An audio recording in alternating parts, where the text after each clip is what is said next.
मित्रांनो, प्रत्येकाचं एक आराध्य दैवत असतं आणि तसंच आम्हा अंध बांधवांचं सुद्धा एक आराध्य दैवत आहे, ज्याचं नाव आहे लुई ब्रेल. आदरणीय भारतरत्न विभूषित डॉक्टर बाबासाहेब आंबेडकर, आपले राष्ट्रपिता गांधीजी, विनायक दामोदर सावरकर किंवा महिला समाजासाठी खूप मोठं कार्य करून गेलेल्या सावित्रीबाई फुले यांची जयंती साजरी केली. या सगळ्या लोकांनी आपलं आयुष्य समाजाला एक दिशा देण्यासाठी खर्च केलं. आता अर्थात ही तर झाली आपल्या भारतातली उदाहरण, म्हणून आपण त्यांना ओळखतोच, त्यांना जाणतोच, त्यांना मानतोच आणि मानलंच पाहिजे. त्यांच्या जयंत्या साजऱ्या केल्याच पाहिजेत, त्यांचं स्मरण असलंच पाहिजे, नो डाऊट. आणि त्याचप्रमाणे फ्रान्समधील पॅरिस या ठिकाणी 4 जानेवारी 1809 मध्ये जन्माला आलेले लुई ब्रेल यांनी सुद्धा त्यांचं आयुष्य संपूर्ण अंध समाजाला अज्ञानातून, गरिबीतून, बेरोजगारीपासून वर आणण्यासाठी, त्यांचा विकास होण्यासाठी खर्ची केलं. मित्र हो, आज तारीख आहे 4 जानेवारी 2024. आज आम्ही साजरी करतोय लुई ब्रेल यांची 215वी जयंती. लुई ब्रेल यांचा जन्म फ्रान्समधील पॅरिस या गावात 1809 साली झाला. त्यांचा जन्म झाल्यानंतर ना एका ज्योतिषानं एक भाकीत वर्तवलं होतं की या मुलाला, हा मुलगा काही फार जगणार नाही आणि जगलाच तर याचा आयुर्मान काही फार नसणार आहे. आणि झालंही तसंच. अवघ्या 43 वर्षाचंच आयुष्य त्यांना लाभलं, पण ते सुद्धा त्यांनी एक क्रांतिकारी असं काम करून दाखवण्यासाठी वेचलं आणि म्हणूनच आज त्यांचं नाव प्रत्येक अंध बांधवाच्या मनात आहे, हृदयात आहे. बरं, त्यांनी काय केलं याबद्दल मी तुम्हाला थोडक्यात सांगण्याचा प्रयत्न करतो. मित्रांनो, जसं आपण शाळेत जातो तेव्हा आपण आपल्या माध्यमानुसार आपली एक लिपी शिकतो. जर तुमचं माध्यम इंग्रजी असेल तर तुम्ही A to Z शिकता, ABCDEFG. त्यानंतर तुमचं माध्यम मराठी असेल तर तुम्ही अ आ इ ई ही वर्णमाला शिकता. किंवा मग तुमची भाषा इतर कुठली असेल तरी प्रत्येक भाषांचं त्यांची वर्णमाला असते, त्यांचे साऊंड्स असतात. मग आता ब्लाइंड लोकांनी काय करायचं, दृष्टीबाधित लोकांनी काय करायचं बरं? त्यांना तर ABCD सुद्धा दिसणार नाही, अ आ इ ई हां ऐकू येईल पण ते वाचू शकत नाही, लिहू शकत नाही. मग अशा लोकांनी काय करायचं? तर आता मी तुम्हाला घेऊन जातो थेट 1600च्या कालखंडामध्ये. त्यावेळेला ब्रेल वगैरे काहीही नव्हतं. संपूर्ण जो अंध समाज आहे तो भिक्षा मागून आपला उदरनिर्वाह करत होता किंवा काही छोटे मोठे उद्योगधंदे करून त्यांचा उदरनिर्वाह करत असेल. त्यांना शिक्षणाची कोणतीही संधी नव्हती, कारण की कसं शिकणार ना, लिपीच अस्तित्वात नाही. मग त्यानंतर एंट्री झाली लुई ब्रेल सरांची. त्यांचा जन्म मगाशी मी म्हटल्याप्रमाणे 1809 साली झाला. म्हणजे 1600 to 1800 ऑफकोर्स काहीच नाही. संपूर्ण समाज जो आहे तो तसाच वागत होता, तसेच दिवस जात होते. ते संपूर्ण दशक जे आहे ती संपूर्ण दशकात तसंच चालू होतं. लुई ब्रेल यांचा जन्म झाला. म्हणतात ना, प्रत्येक जण एखाद्या प्रॉब्लेमकडे एका विशिष्ट गोलामध्ये, एका विशिष्ट सर्कलमध्ये किंवा एखाद्या विशिष्ट बॉक्समध्येच बघत असतो. आउट ऑफ द बॉक्स जाऊन कोणी विचार करत नाही, त्यामुळे काही सोल्युशन निघत नाही. पण 100मध्ये एक माणूस असा जरूर असतो जो काहीतरी आउट ऑफ द बॉक्स विचार करतो आणि त्याच्यातून काहीतरी सोल्युशन काढण्याचा प्रयत्न करतो. आणि लुई ब्रेल यांनी सुद्धा असंच केलं. मग पुढे विचार करता करता करता त्या क्षेत्रामध्ये काम करता करता 1786 रोजी एका चर्चचे जे फादर होते, ज्यांचं नाव आहे व्हॅलेंटाईन, त्यांनी एक इन्स्टिट्यूट ओपन केलं, ज्या इन्स्टिट्यूशनचं नाव होतं royal institute for the youth.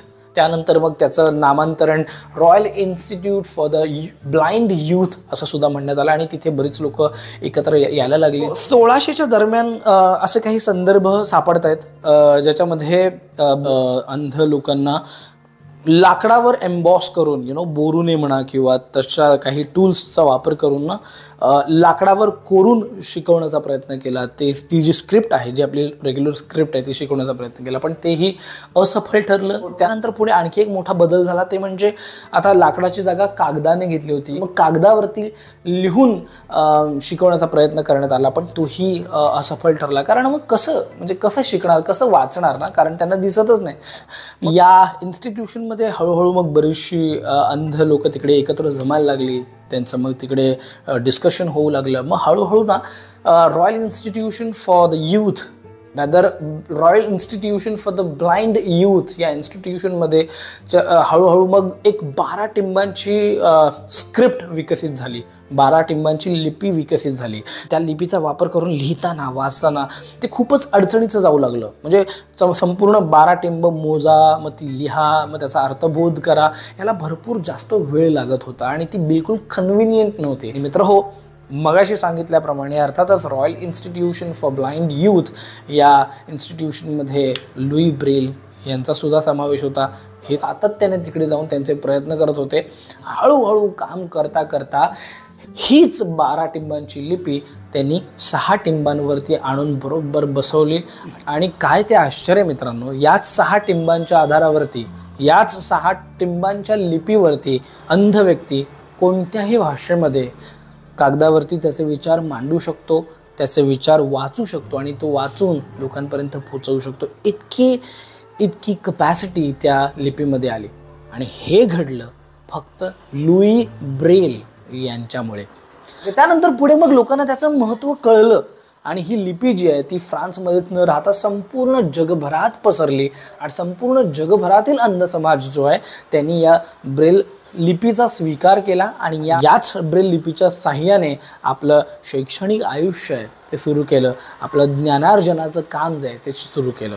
हा झाला इतिहास ब्रेल लिपीचा आणि लुई ब्रेल यांचा आणि त्यांच्या योगदानाचा. तर याच ब्रेल लिपीच्या आधारे नेमकं अंध बांधवांच्या आयुष्यात नेमकं घडलंय काय याबद्दल जर बोलायचं झालं तर मित्रांनो, जशा तुमच्या माझ्या मुलांसाठी सर्वसाधारण शाळा अस्तित्वात असतात त्याचप्रमाणे ब्लाइंड विद्यार्थ्यांसाठी सुद्धा, अंध विद्यार्थ्यांसाठी सुद्धा सेपरेट स्पेशल शाळा असतात ज्यामध्ये त्यांना ब्रेल लिपीच्या साहाय्याने संपूर्ण शिक्षण प्रदान केलं जातं. पार्शली ब्लाइंड म्हणजेच क्षीणदृष्टी असलेले विद्यार्थी सुद्धा शिक्षण घेतात, पण त्यांना मग ब्रेल शिकवत नाही. त्यांना जास्तीत जास्त इन्क्लुझिव्ह बनण्यासाठी, त्यांना सर्वसमावेशकतेकडे नेण्यासाठी नॉर्मल स्क्रिप्टमधून म्हणजे तुम्ही ज्या लिपीमधून शिकलेला आहात त्याच लिपीतून शिकवण्याचा प्रयत्न केला जातो आणि त्यांना आपली ABCD किंवा अ-आ-इ-ई ही लिपी जी आहे ती इंट्रोड्यूस केली जाते. परंतु ब्रेल ही लिपी जी आहे ती मूळतः मुख्यत्वे करून टोटली ब्लाइंड जे आहेत ते आत्मसात करतात आणि त्यांचं संपूर्ण शिक्षण जे आहे ते ब्रेल लिपीतून शिकतात. आय रिअली डोंट नो की ब्रेल लिपीवरती मी माझ्यासारख्या पार्शली ब्लाइंड व्यक्तीने माहिती देणं कितपत योग्य आहे, कारण मी स्वतः ब्रेल लिपीतून शिकलेलो नाही आहे. कारण मी स्वतः सर्वसामान्य शाळेमधून नॉर्मल अ-आ-इ-ई या मराठी स्क्रिप्टमधूनच माझं शिक्षण झालेलं आहे. परंतु काही झालं तरी शेवटी मी ब्लाइंडच ना, पार्शली ब्लाइंड का होईना पण ब्लाइंडच ना. त्यामुळे मला खूप आदर आहे या समाजसुधारकाचा. मी समाजसुधारकच म्हणेन कारण की किती मोठा ठेवा त्यांनी अंध समाजासाठी आज उपलब्ध करून दिला आहे. आज ब्रेल लिपीच नसती तर कोणी काय शिकलं असतं. आज या ब्रेल लिपीच्या माध्यमातूनच अंध समाज शिकतोय, घडतोय, विकसित होतोय, स्वतः सन्मानाने समाजात जगतोय, नोकरी करतोय, ते फक्त या ब्रेल लिपीमुळेच. खरं तर सुरुवातीला अंध समाजाकडे बघण्याचा दृष्टिकोन फार वाईट होता. त्यांच्या आयुष्यात फार काहीतरी वाईट घडले, त्यात ते समाजाचा एक दुर्बल घटक आहेत वगैरे वगैरे अशी ट्रीटमेंट त्यांना दिली जात होती. लुई ब्रेल यांनी समाजाला ठणकावून सांगितलं की अंध बांधव हा एक दुर्लक्षित घटक नाही आहे, त्याला तू दुर्लक्षित आहेस असं सतत हिणवायची आता बिलकुल गरज नाही आहे. कारण की आता अंध समाज सुद्धा ब्रेल लिपीचा वापर घेऊन शिकतोय, सजग होतोय, विकसित होतोय, सेल्फ एम्प्लॉईड होतोय. अंध असणे हे काही पाप नाही आहे, हा काही गुन्हा नाही आहे. अंध असणे, अंध जन्माला येणे ही एक कंडिशन आहे, ही एक वस्तुस्थिती आहे. मग अशा अंध व्यक्तीला समाजातून नकारात्मकता मिळण्याचं कारणच काय? त्याला सुद्धा समानतेने जगण्याचा अधिकार आहे, त्याला सुद्धा समानतेने आणि स्वाभिमानाने जगण्याचा अधिकार आहे आणि हा अधिकार प्राप्त करून दिला आहे लुई ब्रेल यांनी. या व्हिडिओमध्ये इतकंच मित्रांनो. पुन्हा एकदा लुई ब्रेल यांच्या 215व्या जयंतीच्या तुम्हा सर्वांना खूप खूप शुभेच्छा. मला माहिती आहे तुमच्यासाठी कदाचित ते फार महत्त्वाचे नसतील कारण की तुम्हाला दृष्टी आहे आणि त्यायोगे तुमची वेगळी लिपी आहे आणि तुम्ही त्यातून शिकलात, पण शेवटी अंध समाज हा देखील समाजाचा एक घटक आहे ज्याला याच लुई ब्रेल यांच्या स्क्रिप्टने, यांच्या लिपीने वर आणलं आहे, उद्धारलं आहे तर अशा लुई ब्रेल यांच्या जयंतीला स्मरलंच पाहिजे आणि त्याचा उत्सव हा झालाच पाहिजे. आणि म्हणून त्यासाठीच या व्हिडिओचा अट्टहास.